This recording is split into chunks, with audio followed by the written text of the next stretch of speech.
This is a recording from Reunions Weekend 2010 at the University of Virginia, made possible by the Office of Engagement's Alumni Education Program. What direction is the United States economy heading in? What do you need to know to survive these tough times? Those were the topics of a seminar featuring international affairs expert Peter Rodriguez, Associate Dean of the Darden School of Business, and Karen Bonding, Professor in the McIntire School of Commerce. The moderator is Bob Gibson. I'm Bob Gibson. As Cindy mentioned, I'm a lapsed journalist. I spent 31 years at the Daily Progress in Charlottesville, not being able to leave this place after graduating. Sorensen, the institute that I am executive director of, is a 17-year-old institute that believes that political leaders can be trained in ethics and in civility and in respect for others in the political process. Before I begin with our panelists, it's my pleasure to thank the Office of Engagement. When I was a student here, I thought the Office of Engagement was the group that booked the chapel for weddings, but it's not. Something else. And to thank all of you for showing up on this hot Friday afternoon for this afternoon's seminar. Actually, the title is somewhat more ominous. It is What to Do with Your Own BP Stock. And I'm sure that's one of the questions we'll get to. But Karen Bonding has won the coin flip and has agreed to go first and kick off today's discussion about current and future directions for the U.S. economy.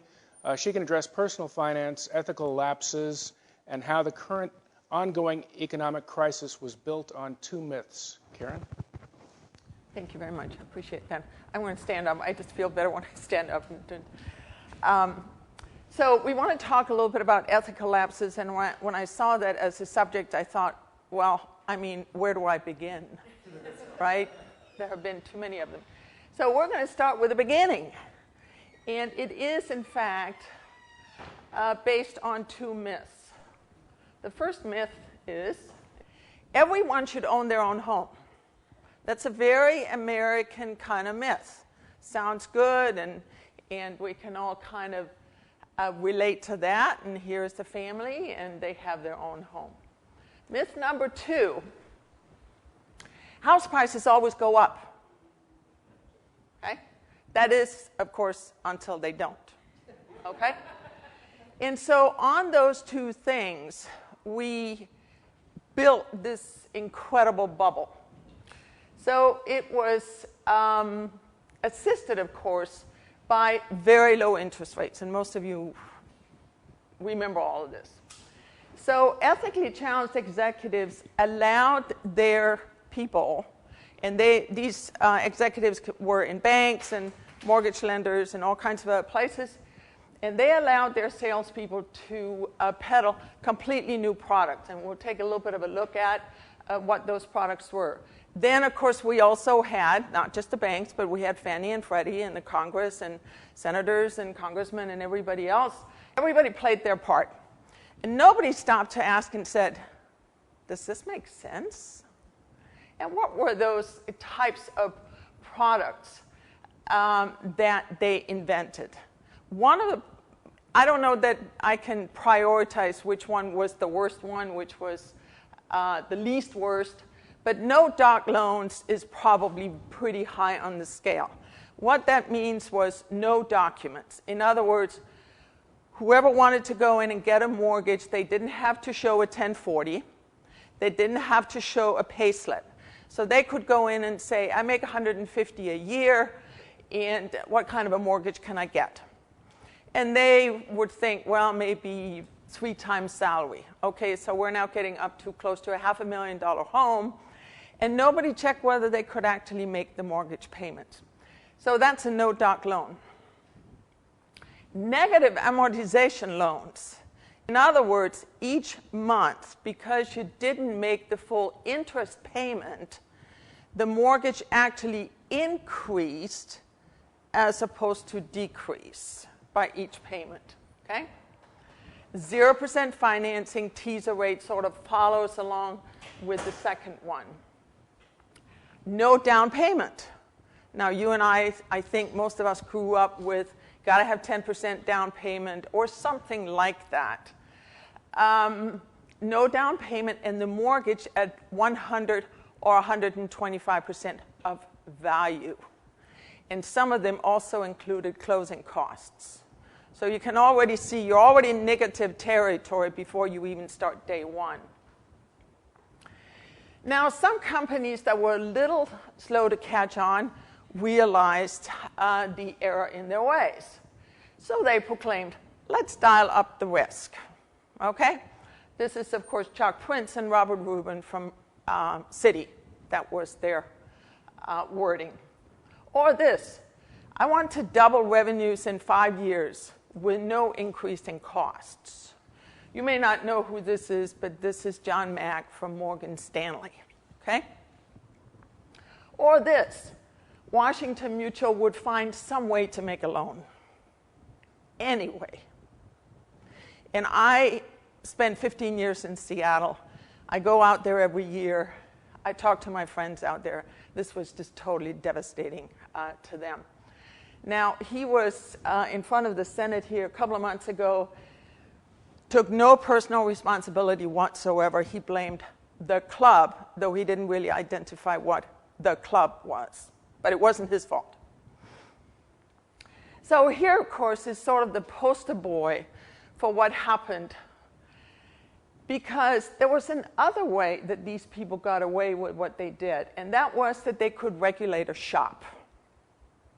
Meaning that if you didn't like the Fed being your regulator, you changed the charter and you got another regulator.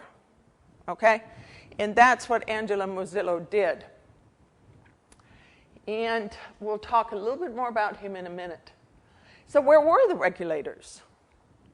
Well, they were completely tangled up. They didn't know which way to go. They had no idea what the products were. Not a pretty picture, and we, of course, all know where this story ended. House valuations went underwater, and the alligators were waiting. So, what about the ethically challenged CEOs? Well, ethically challenged CEOs do not go to jail, because in most cases they did not break the law. Now, Mr. Mozillo has been charged with fraud, and he will probably go to jail, but not because of his lending practices, because of insider trading. And that, of course, is one of the problems, is that the lending practices, again, in probably almost 100% of the cases, were not illegal, but they certainly were unethical, and nobody stopped them. So here's hopefully Mr. Mozillo further down the road. Now, what did the senior senator, Mr. Levine, said? He said the recent financial crisis was not a natural disaster. It was man-made economic assault. People did it. Extreme greed was the driving force. And it will happen again unless we change the rules. Have we heard this before? Every 8 to 10 years, never again. Okay? The barn door always gets closed after the horses are out. But of course, it just reminds us of an earlier greed episode. This is from the 80s, and many of you will recognize Ivan Boesky. Greed is good. There's now the new Wall Street film out. Haven't seen it yet. It's coming out, I think, in the United States in August. But this is what it's all about. It was all greed. So, the quest for riches darkens the sense of right and wrong. Can you guess when this was said and who said it? Close. 1,500 years ago. There is nothing new under the sun, and this will happen again. Unless we step back and say, this makes no sense. It will happen again. So, where do we go from here? Well, a couple of ways we can do this. First, let's listen to the most famous investor of them all. The stock market has a very efficient way of transferring wealth from the impatient to the patient. Mr. Buffett. I was just chatting with this couple up here in front whose son took my class a couple of years ago, I think, right? Yeah. And we were talking about this thing of trading in and out, and there's a lot in the newspaper these days about the fast millisecond type of trades and the computer capabilities of getting information prior to other people getting information and being able to trade on those things. That, of course, is the 180 degree from how Mr. Buffett invests his money. I think we could all learn a lot from listening to him. This is in his testimony just a couple of days ago. I think it was at the Senate. I was out of the country, but I think it was at the Senate. So one of my questions in the paragraph was, how do you look ahead? How do you find an advisor? And there really are just some very few, very, very basic rules. So the first one is ask friends whom they trust. Now, this didn't work so well for those who ask friends of friends of Madoff, okay? But generally, this is a very good model. If you have someone that you trust, that are friends of yours, and you feel that they're telling you, I have a good financial advisor, I have a good broker, then that's a very good place to start. You will still want to interview at a minimum 3 different people to see what kind of fits in with you. You've got to like the person. You've absolutely got to like the person. A couple of things that, and there's going to be some relative technical terms here coming up, but I want to make sure that you understand them because they're so crucial for you to finding some errors. We have something called an ADV2 form. The 2 line stands for 2. This is an SEC required form that every investment advisor has to file annually. And it's not difficult to read, okay? You think SEC, oh, it's going to be very technical and very legalistic and stuff like that. It's not at all. It is quite easy to read, and you should ask for it, and they are required to give it to you. And in there should be any kind of compliance problems, any errors, how much they charge, and all of those things must be in this ADV2 form. So that is a copy that you should get, and they also always have to be filed in the spring, I believe before March 31, so you should get them sometime during the first quarter. So here we have a person sitting with an advisor. Now, how to use an advisor? And there are a few hints. First of all, choose a professional, not a friend. This is really key because if you don't like what's happening and it's a friend or it's a family member, it's very difficult to kind of get out of that and make your complaints known. So I really urge you, find a professional, stay away from a friendship kind of relationship. Also, remind yourself this is your money, and this is money you have worked very hard for. It is not your advisor's money. Now, in many cases, he's going to ask for a discretionary account. It is still your money. I mean, just don't forget that, and you should have some control over where it goes. Now, so here's some good questions that you need to ask. Transaction slips. In other words, if there's a buy and a sell, you should be seeing the transaction slip. The transaction slip will show the price, any kind of commission or taxes that there may have been on that trade. And then also, you will use, of course, those slips when you later sell the security for capital gains or losses. So this is an important piece of paper. Where are the securities custodied? Now, a custodian is generally a large bank. It's Bank of New York, Mellon Bank, State Street. It's usually a very large bank. And that is where the securities are custodied. It's called the custodian.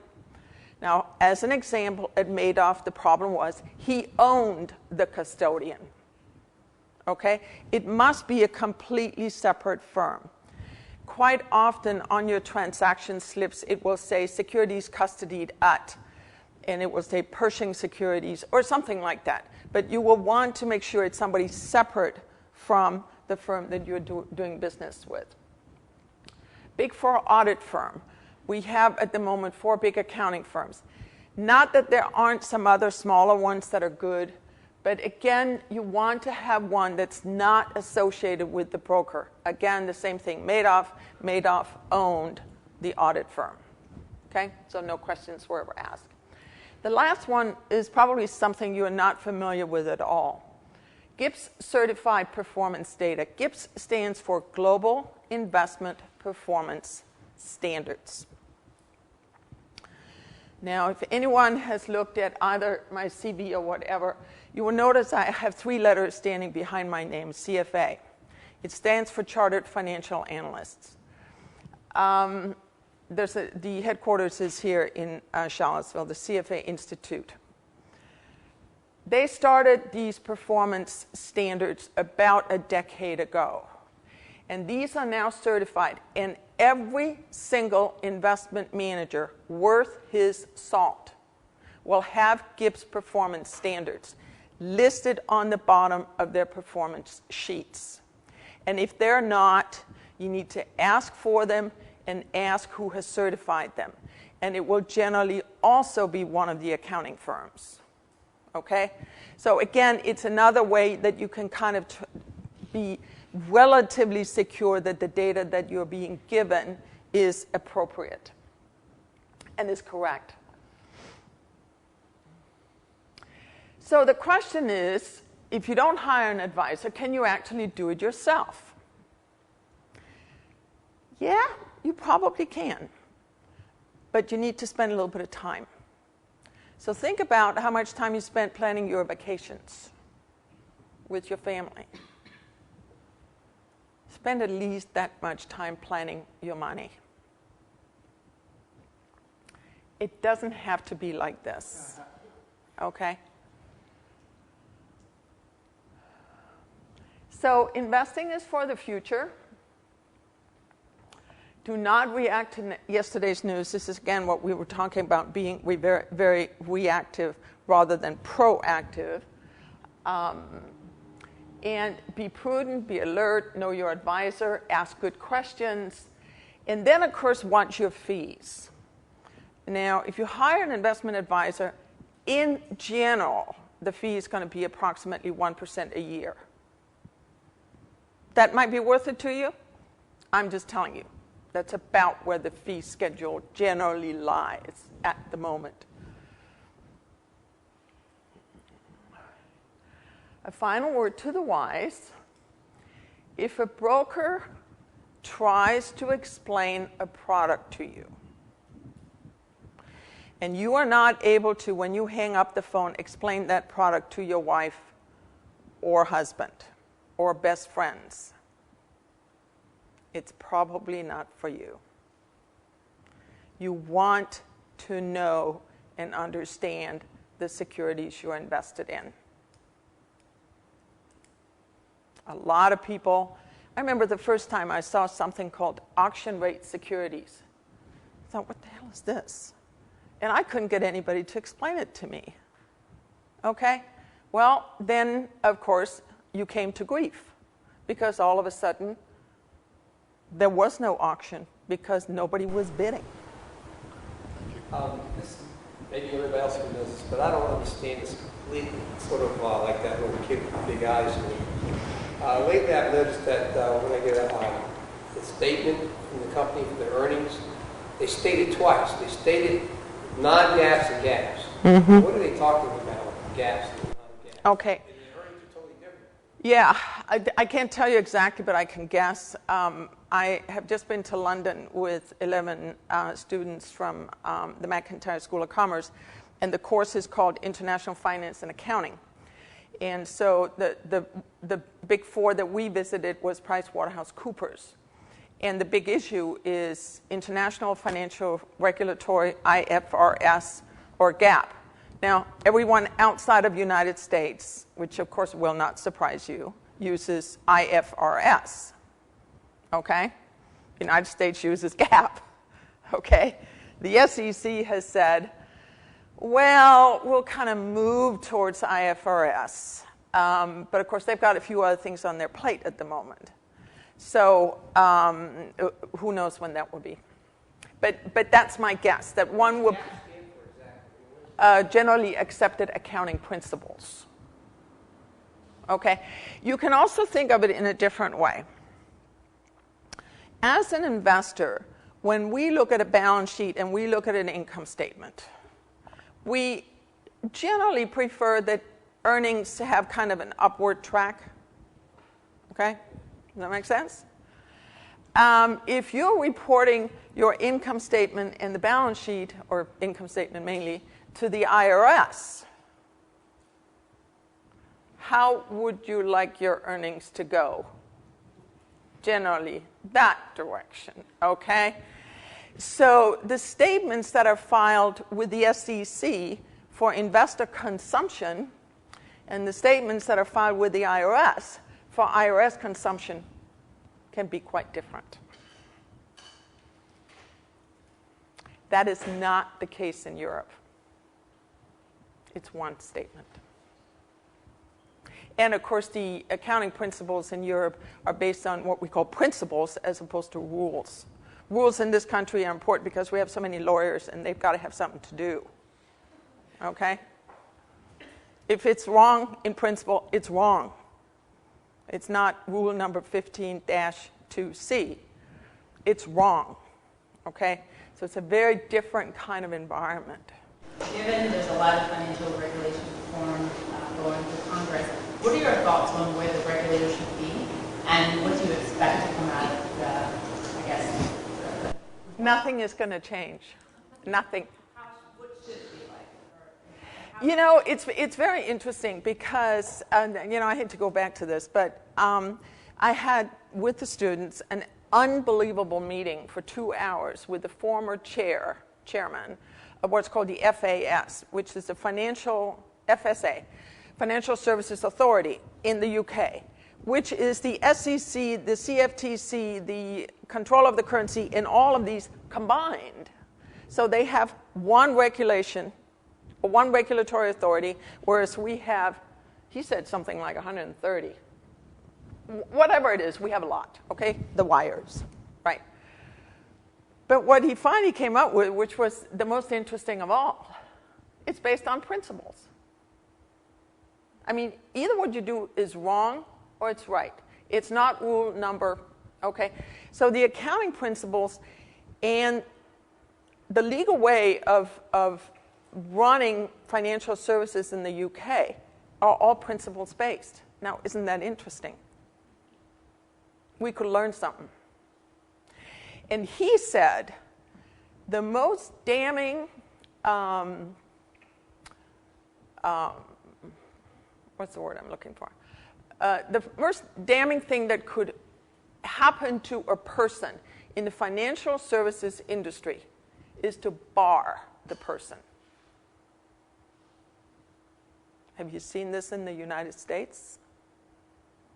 Because there are so many different ways of, well, there will be fine. Well, every business has fines in their budget, for heaven's sakes. I mean, that's pretty easy, right? But to be barred from the business doesn't generally occur in the United States.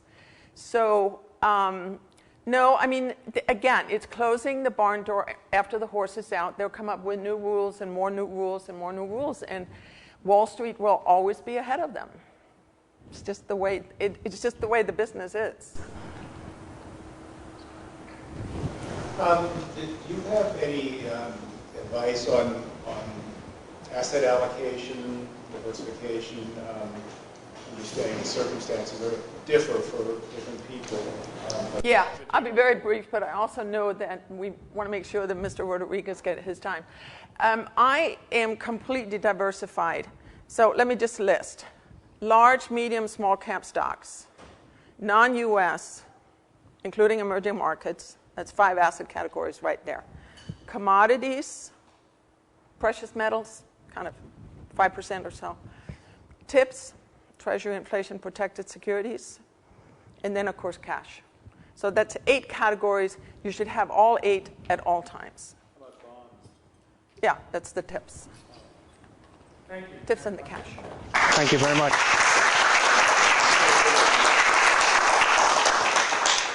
Our next speaker is Peter Rodriguez. He's an economist who specializes in the study of international business. Not in technology. So he can tell us what we can do with our BP stock, where we can put it. But first, his talk is to address current issues in the U.S. economy. So, ladies and gentlemen, Peter Rodriguez.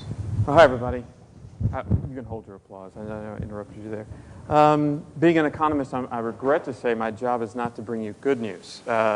Typically, we don't bring it. And so if you haven't checked your portfolio today, let me just say don't do it. Wait. Maybe have a drink first. If you're planning on a trip to Hungary, you might want to wait on that too. I think that currency is going south. In the time that we have, I want to give you a little bit of a hint on where I see sort of the current state of the U.S. economy, a bit of the global economy as well. I have the same sentiment that Karen had at the beginning, which is sort of where do you begin? There's so much to talk about.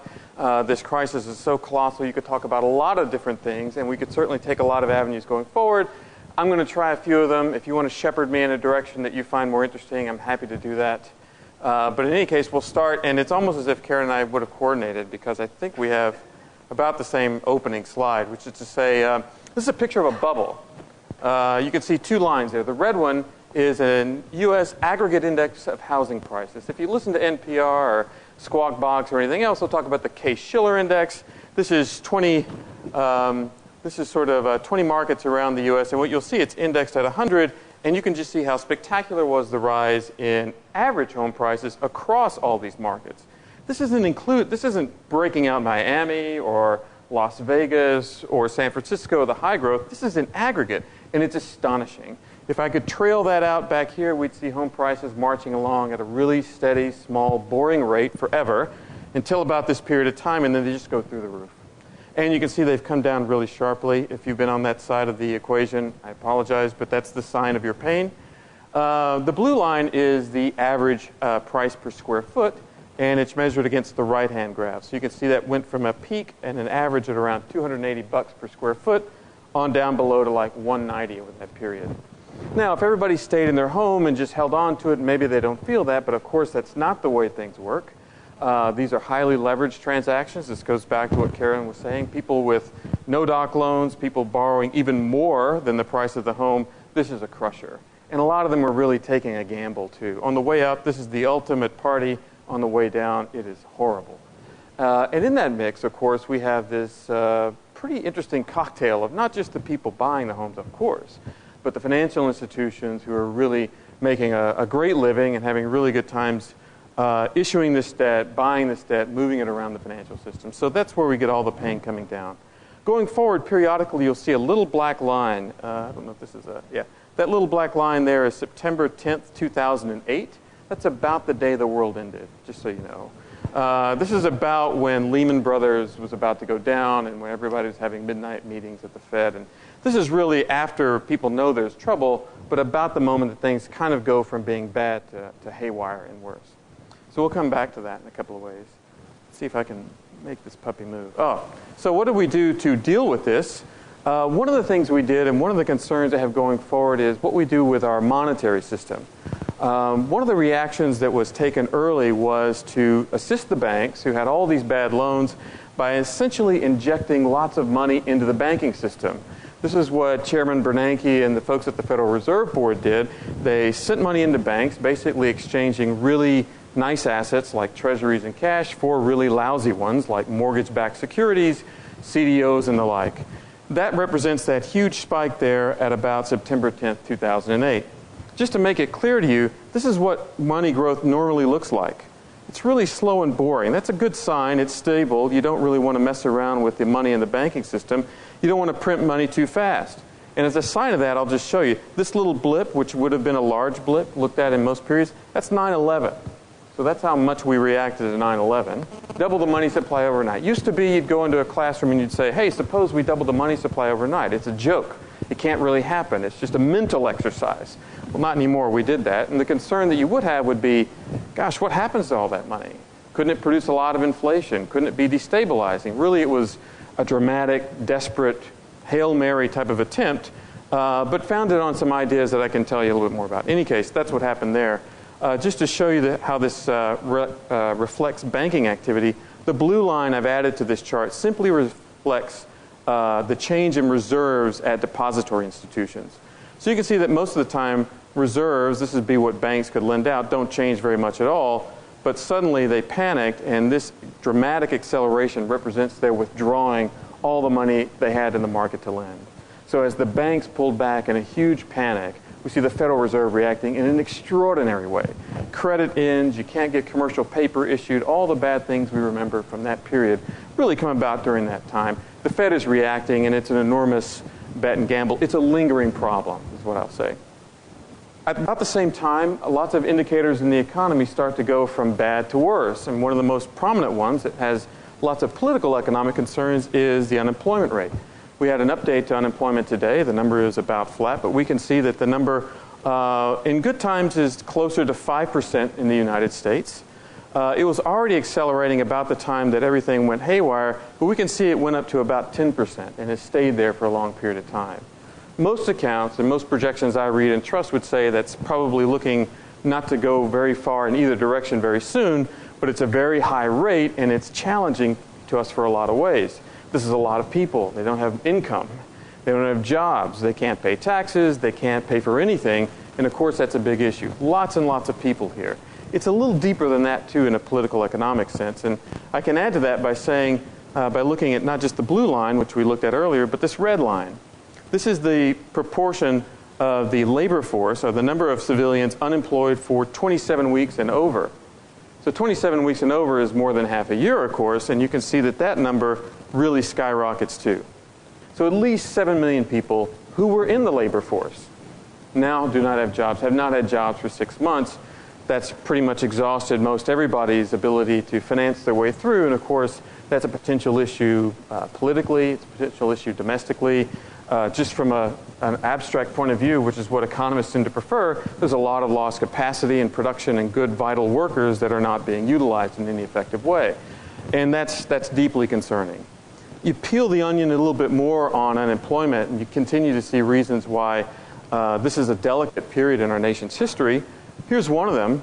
I'm just separating the unemployment rate into two groups. The red line represents people who have less than a high school diploma, and this is their unemployment rate. And this is people like we get here at UVA who are college graduates. You can see that in good times, the proportion of unemployed who are college graduates is usually pretty low. It's only about 2% or so. But it doubles in a very painful way. And if I looked at financial sector and other places, it's even more. But perhaps what's even more concerning is this line here. For all those Americans in the labor force who have less than a high school diploma, you know, it's a situation that goes from bad to worse, from 8% unemployment at the onset of the recession, which is this gray area, to nearly 16%. So you can see sort of the incidence of unemployment has dramatic concerns for us. It emphasizes the value of the education, for one, but also the political economic issue. Feeling good yet? We can then go to look at, of course, the government's reaction. I talked about one of those reactions, which was the monetary base. The Federal Reserve basically saying, I'm not going to let the banking system collapse. In a very real way, they were incorporating a lesson that was written by Milton Friedman, oddly enough, when he wrote about the Great Depression, and he said the real problem with the Depression that went from being a recession to a depression was that we allowed so many banks to fail. We allowed the entire capacity of the monetary and financial system to fail, and that was the great error of the Federal Reserve. So Ben Bernanke, being a really big fan of Milton Friedman's, I can personally attest to that, said, I'm not going to let that happen. So he really just doubles the money supply overnight and says, you know, we learned that lesson, we're not going to let it happen again. It postpones an issue, it raises another challenge, but that's essentially what we did. And in a fiscal sense, we reacted very dramatically as well. We all remember stimulus spending and the like, And here's the evidence of it. This is the federal surplus or deficit in about a 12-month moving average. We can see that it was hovering at around $350 billion per year. No small change there throughout the early part of this decade, but it was improving a little bit. I should also mention this does not include off-budget items like the war. But it was improving in an operating sense until the recession, when it started to fall, and then massive amounts of stimulus spending make our current annual deficit in excess of $1 trillion per year. That feels bad. That's a lot of money that the federal government is spending to try to prop up an economy. You can say that perhaps it's done its job in stopping the rise of unemployment, which almost surely would have been higher, but it certainly raises another issue, which is how do you pay for it? What do you do with that debt? And that's, of course, a second lingering issue. Number one was we reacted in a monetary sense. There's a risk of inflation and a banking system risk. We acted in a fiscal sense, and there's, of course, the question of how do we pay for all this, which is a deep, deep challenge. Running at a pace of $1 trillion per year in excess, that's a rapid rise in our national indebtedness that we could be worried about. For a benchmark, if you think in trillions, the U.S. economy is about $14 trillion per year. So what do we do to finance this? There's my black line. We start issuing more Treasury notes and bonds. Net issuance really coincides with about the amount of the deficit we have to finance. You can see it really goes in the opposite direction. But then when we get into trouble, we're borrowing. And we're borrowing not just from domestic sources, but increasingly, as we have been for a long time, from foreign sources. And in big amounts. That would be $1,600 billion, which is $1.6 trillion of net increase in Treasury bills per year. That's a huge financial challenge for the federal government, not to say anything for the states going forward. And the question is, what do we deal with it? What do we do with that? It's coming back down. I think projections make me feel better that it's coming back down, but not very fast. And this is a challenge. And who's to say exactly where we go from here? Just so you know, most of this debt is relatively short-term in nature. This green line is the total federal debt number. So it's about $7 trillion. That's about what we owe, net debt for the federal U.S. government. And most of it is either less than 1 year in maturity or less than 5 years in maturity. The average for all Treasury debt is about little less than 5 years. So we're financing a huge increase at relatively short-term rates, which for now are actually not that bad. That's at least one positive, that for the moment, the interest we pay on this is comparatively low, just like the interest you receive on money market accounts or savings accounts or et cetera. But this is, of course, concerning. I'll give you a look at how low these rates are. This is 6-month Treasury bill rates. This is what the government's paying in interest on 6-month Treasuries. Goes from about 5% in the middle of 2007 to really, I think this is 25 basis points, or 0.25% currently. Basically nothing. This is hoarding. This is people saying, I'm so afraid to buy anything else. I'll be happy getting nothing as long as it's a U.S. Treasury.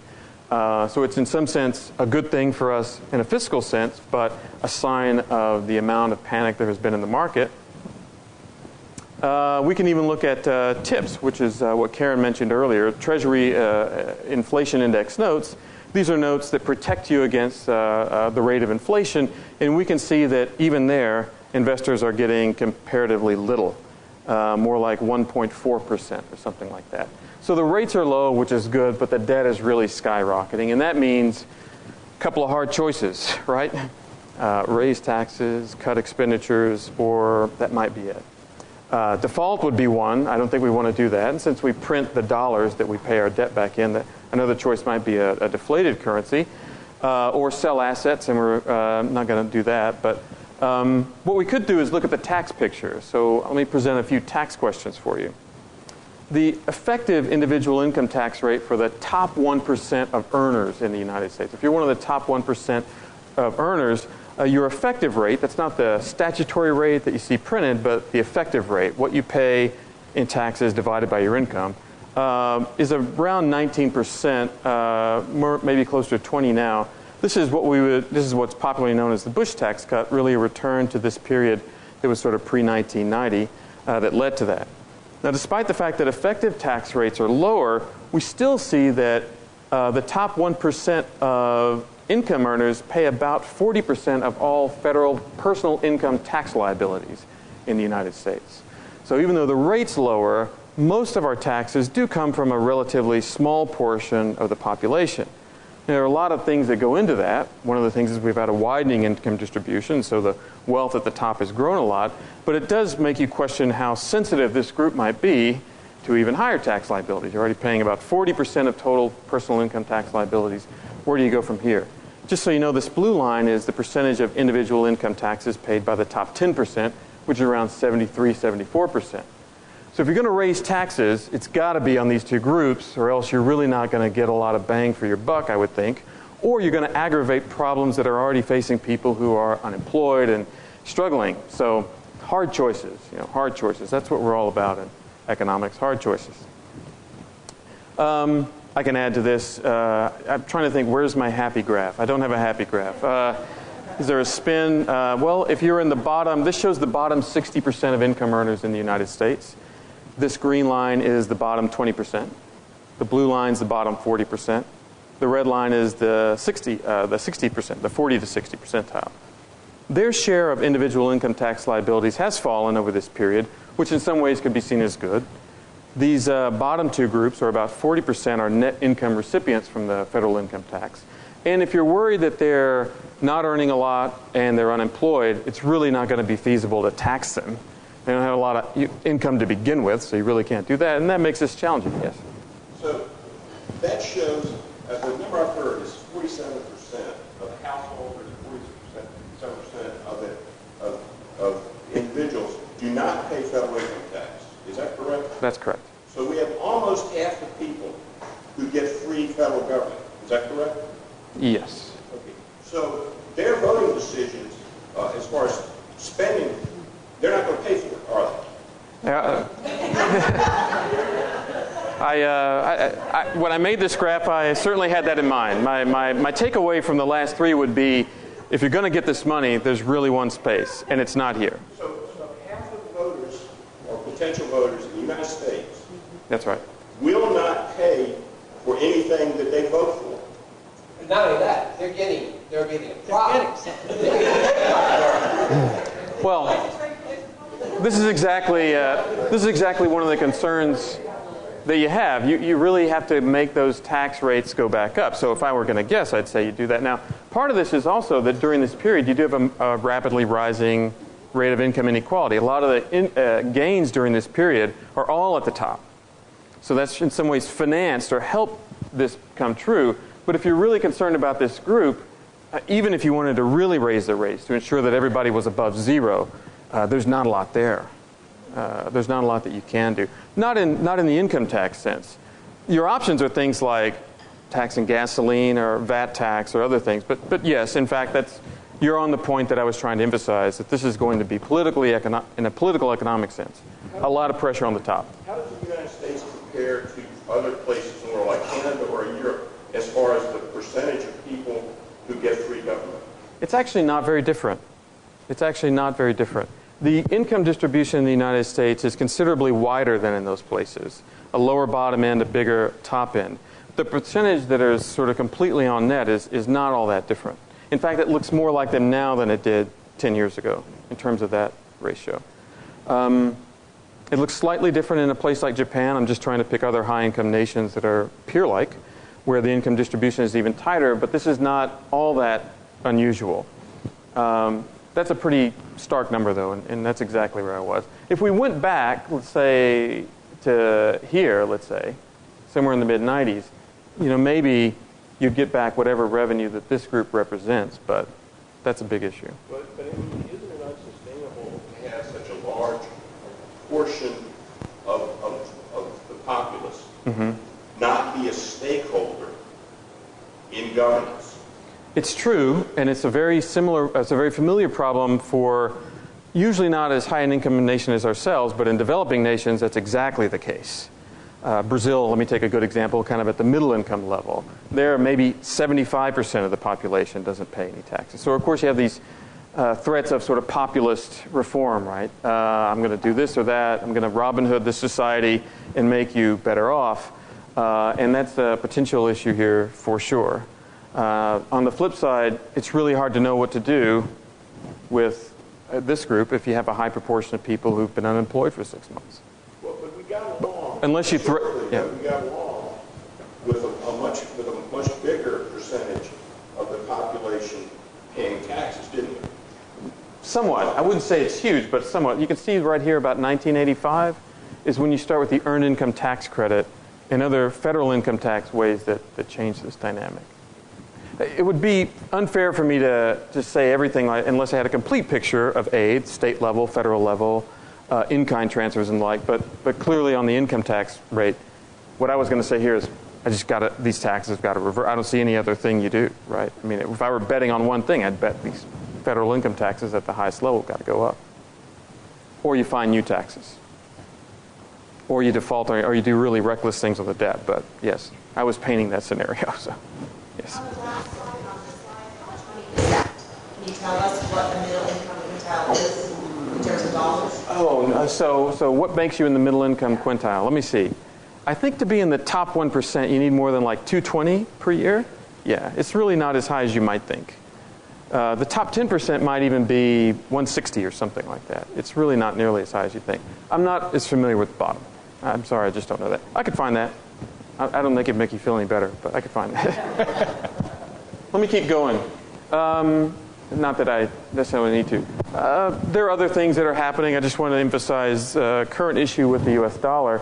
One of the challenges you would have, so here's a funny thing about the debt that we have. We've issued debt to people and been very happy to buy it for no interest payment whatsoever, effectively, 25 basis points, right? And what do we pay them back in? Well, we pay them back in green small pieces of paper that we actually make. So there's really no threat that we will run out of the ability to make green small pieces of paper. The threat is we'll be disciplined enough to not make so many of them that they inflate away the value of our wealth or destabilize the economy. As of now, that really hasn't happened, which I think is probably a positive note. I'll give you a sense of that. This is the exchange rate between the euro and the dollar, and this is euros per dollar. So as the curve goes down, the dollar gets weaker, and as the curve goes up, the dollar gets stronger. We can see that the dollar was depreciating. It really, steadily. The euro had gotten to its sort of maximum strength about the depth of the problem. And then a funny thing happens, which is the dollar gets considerably stronger. It's really a flight to safety issue. Oddly enough, people did, even against the euro, feel like I'd rather have those, U.S. Treasury notes and those things rather than have alternative currencies. So even though we're the seat of the problem, we are the recipient of part of the benefit, which is to say, I'd rather be with that ship in the storm, even if the problem started on that ship. So that's sort of helped the U.S. And because there have been some troubles as of late with, of course, the Greece issue, worries about their ability to manage their own deficits, which are probably at the margin too large, and whether or not Europeans can effectively manage themselves fiscally, we've seen a slight return in strength to the dollar vis-a-vis the euro, which, of course, is manifested in a lot of ways. For the moment, that means that we're kind of on reprieve. But I think the worry you would have is with a lot of debt floating out there, how long will investors be willing to lend us money at such low rates? If the rest of the world economy were to turn around quickly, or they suddenly found other assets and places to invest, they could flee the U.S. Treasury, and that would mean a rapid rise in rates, which would have sort of the double whammy, right? We would have a huge debt and would suddenly be forced to pay, like an arm, higher interest rates on it going forward. So that's a worry and a risk about what we do with the U.S. dollar. I could talk more about that too, but we see that there. I think I'm beginning to run out of time. What can I say that's good? Things are tough in other places. That would be somewhat good. If we look at the Greece situation, we would see that Greece is sort of interesting. When you made the European Union, everybody was so skeptical, and I think it was surprisingly successful for a lot of periods of time. But one of the initial weaknesses was concern of maybe they let in too many members. When you join the European Union, one of the things you do is you adopt that single monetary policy of the whole Union, and you, in some sense, give up your rights to control your monetary policy in the way that the Federal Reserve does, or the Bank of England, or the People's Bank of China does. And the analogy I would use is to say that's like giving up a thermostat in your room. Your currency is like your thermostat, and you can say, if it's too hot, I'll make it cooler. If it's too cool, I'll make it warmer. But when you're Greece and things are getting really cold and chilly, and the rest of Europe doesn't want to go along with turning down the air, you're just stuck. If the Germans say 9, forget it. I don't think that this is prudent. We really don't want to let any flames of inflation start here. Then Greece just sort of needs to adjust, and they really didn't adjust nearly quick enough. They were already at the margin of fiscal stability. In fact, there are good examples. Everything. I remember when they sort of cheated and fudged their numbers in sort of the GAAP IFRS way to kind of get their numbers to look right to join the union. But they were really kind of an outlier, and I'm afraid that that fear is spreading from Greece, Spain, and Portugal, which are much big. Well, Spain much bigger, are also, having some of that problem. I think the Europeans will be highly motivated to make this work out, but it's caused some trouble. What percentage of the gross domestic product of these countries like Greece is the interest on their debt? I don't know exactly. So I can tell you that the debt to GDP ratio in Greece is at least 120% of GDP. So they have debts that are more than 120% of the total value. That's still far above what the United States is. And they've been there for a long time. And that's where they get into trouble too, which is that, so in a period like this, here's their debt. That's what I wanted to point out. Their debt's not growing at a slow rate. This is their liabilities changing year on and year out. But in the middle of the crisis, it starts to grow at more like 20% per year. And starting at a high debt level is just unsustainable. And quite rationally, a lot of investors said, these guys aren't going to make it.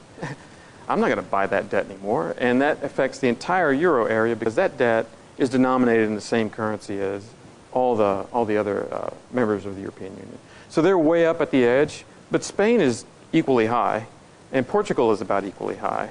I'll be honest, I don't know why people still believe Spain is going to, they just look terrible to me in a lot of ways. But there's still more confidence in them, and maybe it's the too big to fail issue there as well, that they feel like the other nations will run to support them. So let me try to go one other place. One of the issues Greece had was that they're pretty heavily reliant on exports. And one thing we can see, I wish I had my line here, is that their exports really fall off the map in the middle of our crisis. So as the global economy begins to tumble, their susceptibility, because nobody's buying things anymore, we're not buying cars or other things of which Greece has a portion, they really get hurt quickly. And so they were the weakest player, and I think the real challenge is, will anybody step up in a meaningfully rapid way to ensure this doesn't change? I think it'll put pressure on the European Union to think about what changes they might make going forward and how they think of membership. But that's a pretty serious issue. Oddly enough, it has taken pressure off the United States and its issues, so now would be a good time to move quickly. And I don't know, that's about it. So what would I say? Let me get out of here. I had a couple issues that I thought would be useful. I didn't talk at all about financial reform, but if clearly that's an issue, I think we're going to see pressing issues for some sunlight over derivatives. We'll see if that happens. Consumer protections have been all the rage. They're written into the current bill. We'll have to see if they walk the talk. The Federal Reserve looks to be getting increased power for sure. They want it even more than the bill suggests that they will get, but I expect to see the Fed even stronger. If I would say one thing, I'd say I'm not panicked. They're good news, but I'm tenured. I live in Charlottesville, so there are good reasons to not be panicked.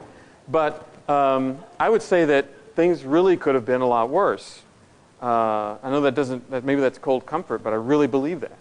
I really believe that you could have had 16% unemployment. I really believe that you could have had better conditions in Europe and higher pressures on the dollar. We never know the counterfactuals, but I clearly think that's true. We started about the middle of 2007. That's right. And we did not take action until September of 2008. We did not take extraordinary action. We already started lowering rates dramatically at the Federal Reserve level. Could we have waited till the day after the 2008 presidential election to take that extraordinary action? Could we have? Well, you would have missed the opportunity to save the banking system if you buy into that belief, because in September of 2008, Lehman was clearly going down, and it was definitely the domino. Morgan Stanley would go down next, Merrill would go down. And they were definitely gone. So you would have said, I'll let them fail. You couldn't have done it and moved Merrill to B of A and saved Morgan and all that. But you would have been in another scenario. So action was forced to be taken prior to the presidential election. Definitely. Now, what would have happened if instead of waiting as long as they could have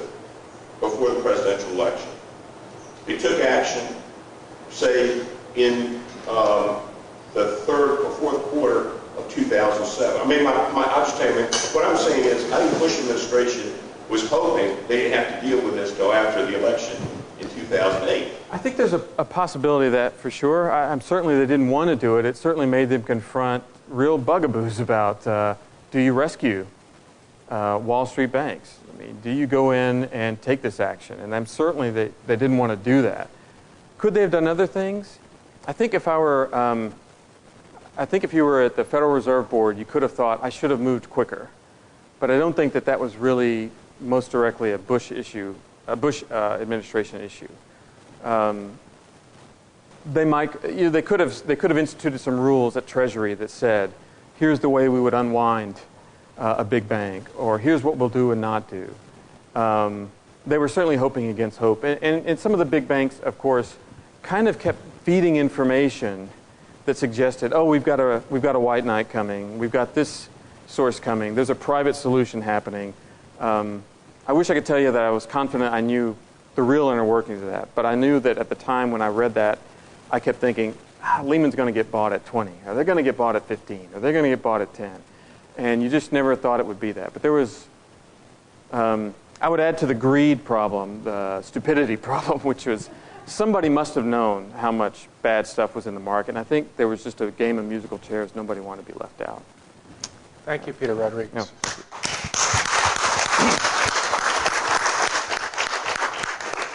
We have 10 minutes left for questions for both of our distinguished professors. And then after that 10 minutes, if you have individual questions, I'm sure they'll hang around and talk with you for a while. So who'd like to ask a question? Yes, go ahead. I'd like to ask you a question. I mean, I'm sure you went to that conference last October, and when they had Paul Tudor here, and he was saying that all these currencies are going to fail, and the last currency standing is going to go.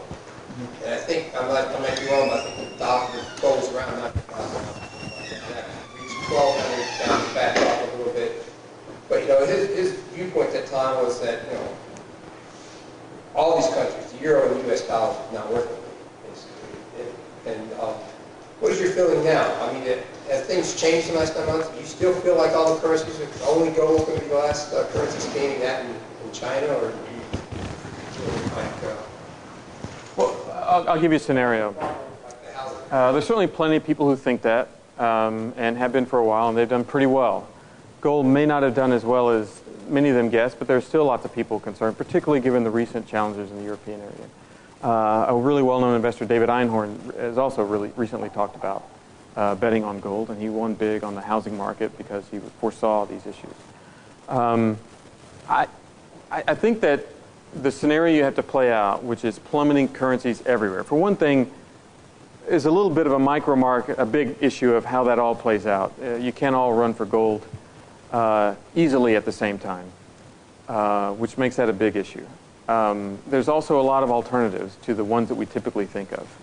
I wouldn't bet on China so much, but even a currency like that would start to look really good, even with capital controls and the like, if gold started to, if the leading reserve assets of central banks were to change.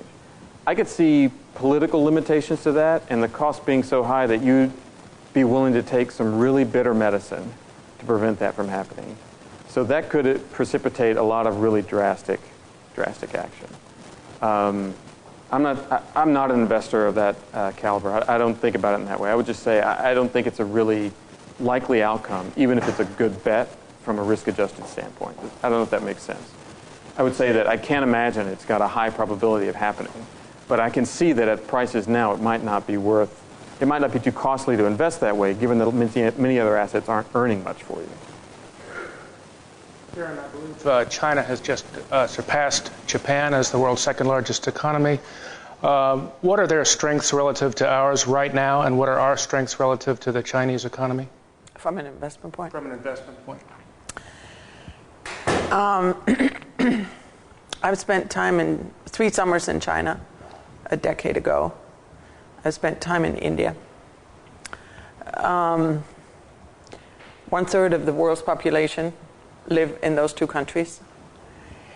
And if you're an investor, you have to be there because that's where the growth is. They desperately want to improve their standard of living. They want to buy the refrigerators, the microwaves, et cetera, et cetera. There's nothing to keep them from doing so. And that's where the growth is. Are they going to be volatile? Very. It's up 80% and down 50% and so forth. But you must be invested in those two countries. So you can ask, what should I invest in? You just invest in the country.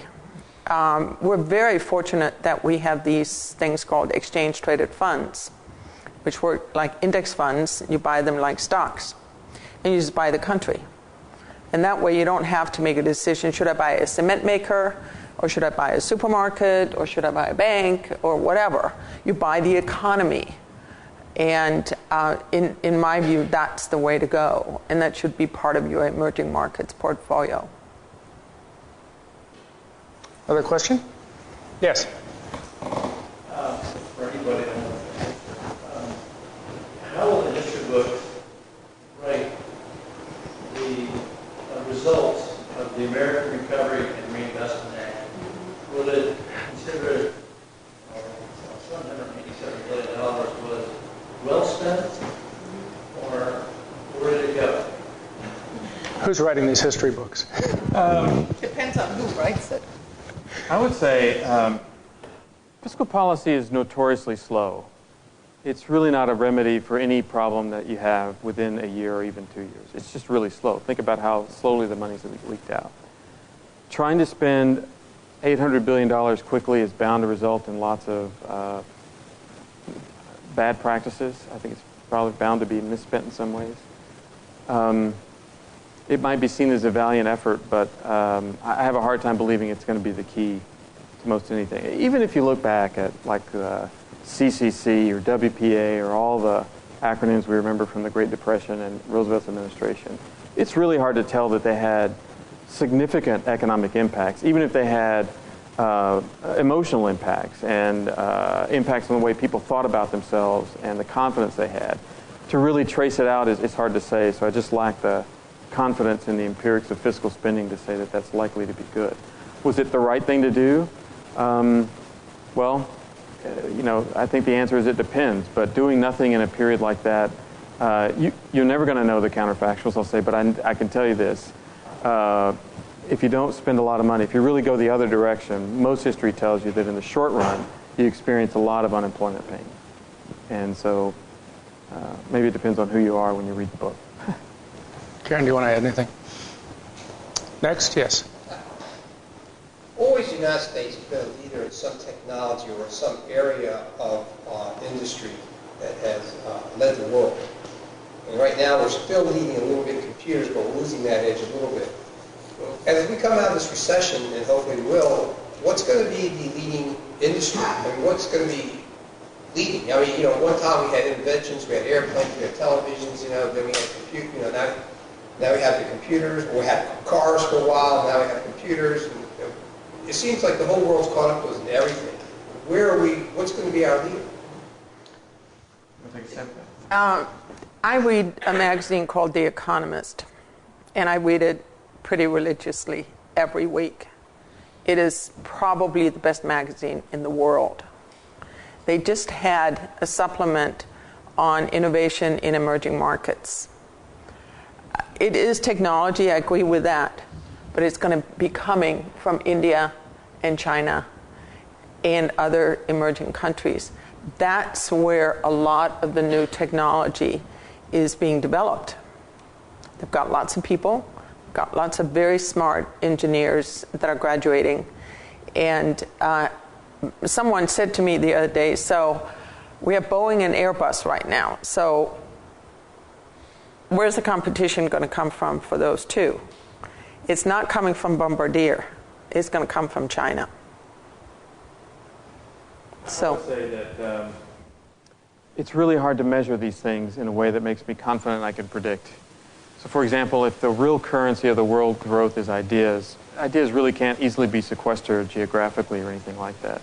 If anywhere they reside in corporations, and given how multinational and global they are, it's really not clear that they have to have any domestic residence or a strong strength. And to that, I would also add that It doesn't seem like it, but the vast majority of our economic well-being is really domestically made. Our biggest market is our market by a long shot. 85% of the U.S. economy is mostly domestic, and that's really true for most of the advanced economies. They're more domestic than global. You can cite all sorts of figures about the amount of cross-border trade, but so much of it is domestic. So really it's domestic productivity growth in the workforce that matters as much as anything else. And in leading a market or an industry, it's a challenging one too. So think of Japan. They certainly made their way up, but it wasn't a bulletproof vest. If I read the history books in 1988, like my college roommate, I remember, who took 4 years of Japanese because he was sure we'd all be working for the Japanese by now. I'd have got it wrong, and it makes me nervous to predict much about that. But I certainly agree. The future of the world economy, there's hardly any way to see that it's not much more Asian than it is now. Thank you, Peter Rodriguez. Thank you, Karen Bonding. Thank you very much for coming.